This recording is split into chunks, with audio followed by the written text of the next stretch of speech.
Welcome back to the Light Vibe podcast, and I remain your host, UC King. And today I have with me, I think he should introduce himself. Who do I have?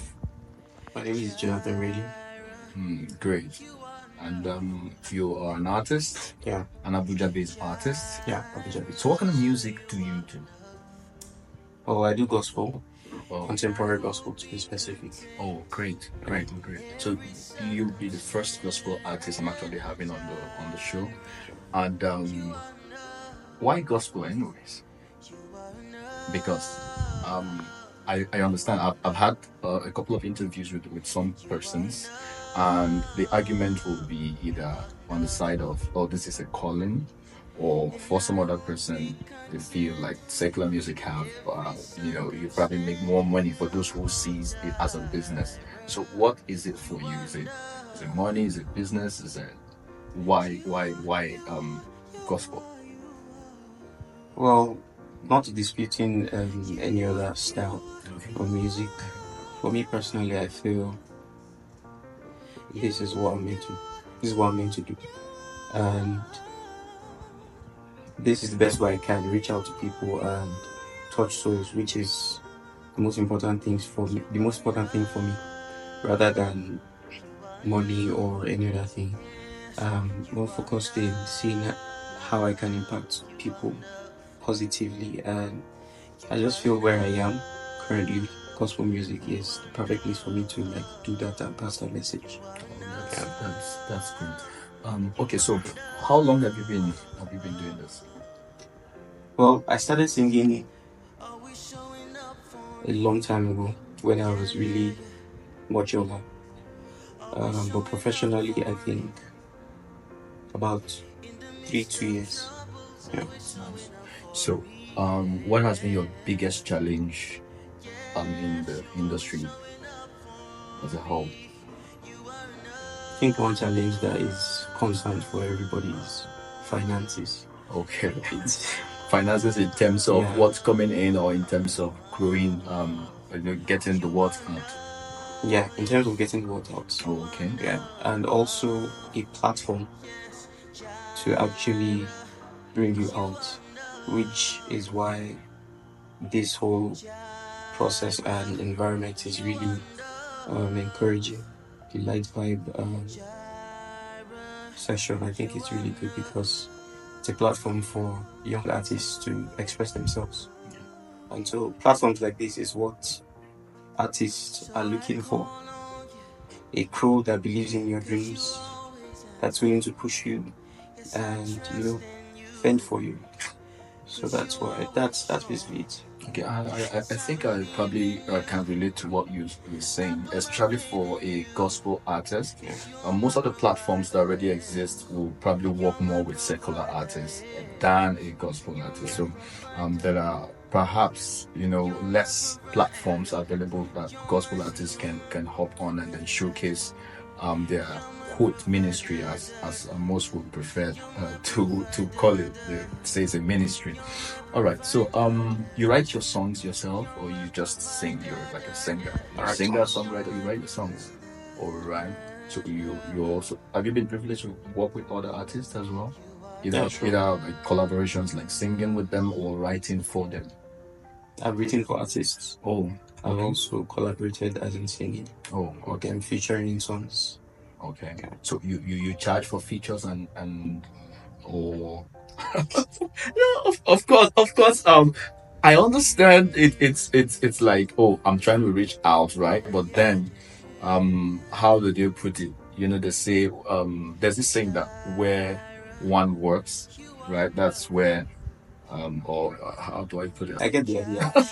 Surely, I think the Bible even says it that your gift makes way for you Yes. and put you among kings. Yeah. And why it says that is because kings are people that have the capacity to appreciate you True. and encourage you in terms of monetary value and whatever valuable gifts there is. So the fact that I'm into gospel music or any other person into gospel music, it doesn't dispute the fact that yes, finances is very important All right. to push the work of God or your sound, whatever it is, Requires you money. need Yeah, finances yeah, to do that's that. true. So, That's true. So, in a nutshell, someone will have to drop one or two things if they want to work with you, or at least in the writing aspect, right? yeah, it depends on what the agreement is. Mm. It can be um, there will be funds later on that we can both benefit from From it, okay. or yeah, some upfront payments that will be made. Yeah. Okay, Or- so do you care to disclose like how much should we be no, preparing? Like $1 million, five hundred as you said, thousand. I'm upcoming. As you said, I'm upcoming, so So you know you're probably going to get I this. believe in my what Okay. I have, and I think as you go on in life, different environments, different places, True. you have to understand that okay, there's a certain way you have to act and portray yourself, and there's a value you need to give your work.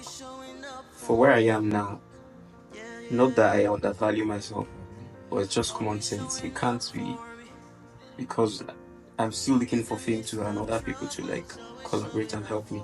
So can't be that high. Can't All be. right. All right. That's nice.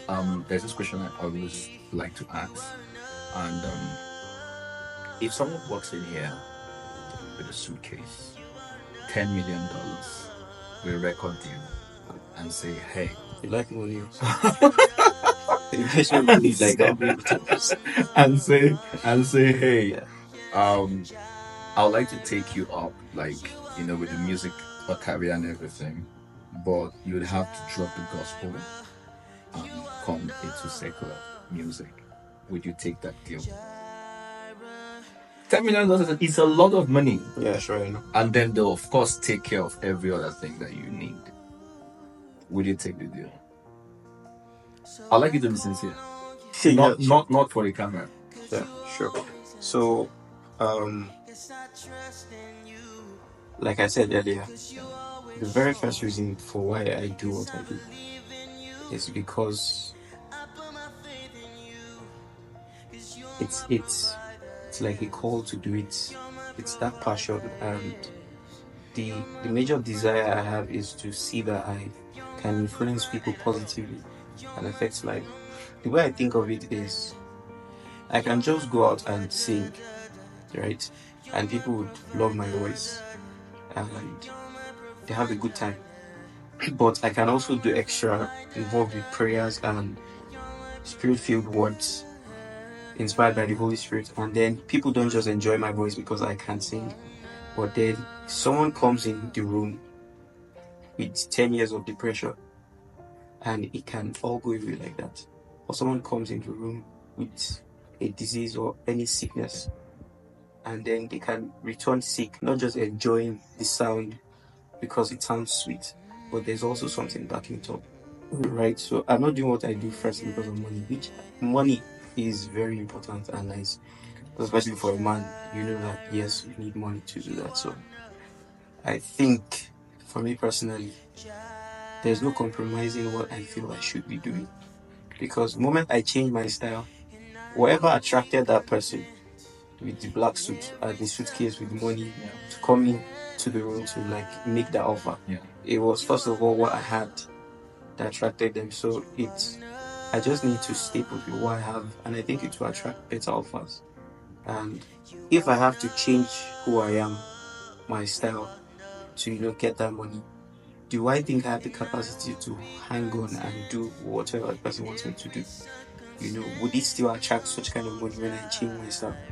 So yeah, the very first important thing is that thing that I feel God has given me to do, and the way He has given me to do it is my top priority. All right. So one more question, and it's still about money. All right. All right. So there's been this debate in the body of Christ generally, Okay. where some men of God probably came out to rebuke some gospel artists, because they feel like the amount of money that these artists requested for to be in the program is probably ridiculous, from the perspective of certain men of God, and they feel like, hey, gospel artists should not put a price tag on they're coming to the program and ministering, and also I wanted to have your take on that. Would you say, oh yes, it's okay for the gospel artist to actually place a price tag, or maybe the pastors are right? So music is first of all a skill Okay. that some people have spent their entire life learning that skill. You have married men with children that have devoted their life to learning the skill of playing the piano or the drums or whatever it is. And if you look at it that way, just like a plumber, for instance, doesn't matter whether you know him or not, you have to pay him for his services, right? So someone that has devoted his life, his money, his time to develop that skill, it's only fair. I think even Kotti demands that by default there should be something to go out for it, because he's not going to feed his family with "the Lord bless you" or "thank you for what you did." He has a family to feed. He has people to, you know. So that's that, and also that's an idea that the church has developed over the years with, the way we started and so on. So I just think that we everybody has, yeah, this is the point I was coming to. So the person you're inviting to your church is coming with about 5 other different, a drummer, maybe 3 backup singers and all that. They have to pay their transport to get there. They coming to minister. It's not just that they met. They've been rehearsing days before they came there, spending time. They've been feeding themselves and all those things. So even God himself, God pays people. God doesn't owe people. Or there was a part in the Bible where Peter stood and asked Jesus, "What do we get for following you?" And he said, "Your reward cometh." So there's always that mentality of do it, and God will pay you and the rest. If we all go out like that, nobody would have the capacity to come out and do what they do. Okay. And minister or put excellence to it. Okay. Yeah. One thing though, one of the argument has been that you're not supposed to place like a price tag. So whatever is given to you after you've attended the program, then it's good enough. Do you actually think that is good enough, or they should be able to calculate, just like you said, or they might be coming with a handful of other persons, calculate their transport, calculate their feeding, calculate hotel rooms they're going to stay in, and then based on that, because you might end up spending say 1 million naira, bringing all those people in, and then maybe after the program the pastor says, "Oh, God bless you," and then puts 100,000 in an envelope. So the argument has always been, oh, when you attend the program, the man of God can give you, something, some sort of honorarium or something of that nature. Then you say, you go with it rather than place a price on it before coming. You think a price should be placed, or you should just go with whatever you give in at the end? I don't know. What I feel is, if someone walks in and says, "I'm a minister in the church and I don't need anything," and another person walks in and said, "This is what I need," what I feel is, you as a church, are you willing to, offer that amount to that person? If not, there's no need stressing it. Everybody has his or her mentality, whether you are a gospel singer or not, or our different ways of working with God. We're all different. The ways we hear God, they are different too. So I feel some people have a different approach to that, and so it doesn't mean they are wrong for having that approach. If you need them, you have to go with their principles and whatever their requirements are. If you don't need them, if you think that's a problem, then I think you can do without them. So that's obviously it. People have their different approach to how they feel they should be honored, money in terms of monetary value and whatever. So you, as a person that is receiving them, it's totally up to you to decide, okay, am I willing to accept this? If you are willing to accept it, there's no need going about complaining and saying you shouldn't be putting the price tag to this, you shouldn't be. If you can't do it, you can't afford it, just let it slide. Go for someone you feel is willing to do it for free. Go for someone you feel is willing to do it without getting anything from it. So I don't think they are bad people too for saying this is what it should be, because these things they are dishing out is value, and you don't respond to value with mere things. You respond to value with valuable materials to show that, okay, yes, this is thing you've done is what. If you come to a church and then people don't think that way. If someone just come, if you come, you come to an environment like that, and someone understands what the worth of people are. The problem with all these churches and environments is they don't know the true worth of people, and so that's why they undervalue them. That's why most people go ahead to put a price and what they feel like they should be given. Okay. All right. So it's been a pleasure hanging out with you on your show today. I'd like you to drop your handles so that we can have some of our viewers follow you on your. Okay. So on IG, I am Jonathan Raylim, Jonathan_Raylim, and on TikTok I am Raylim, Isaac Raylim. All right. So it's been a pleasure. Like I said, see you at the top.